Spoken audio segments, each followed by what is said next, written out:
Dadi Hikima aka Ojo aka Awale.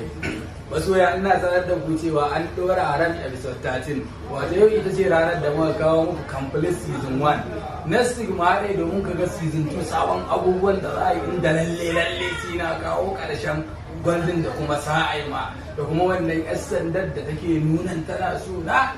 sana'a ka kama wace sana'a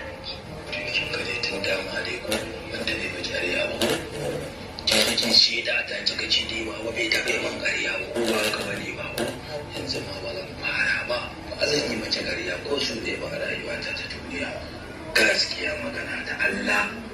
ba da san ban kama ko wace sana'a ba sai dai na je gare ki wurin baba ne amma da sirrin magana to mai baba da kace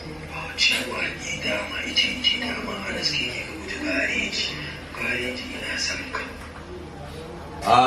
Dadi Hikima aka Ojo aka Awale.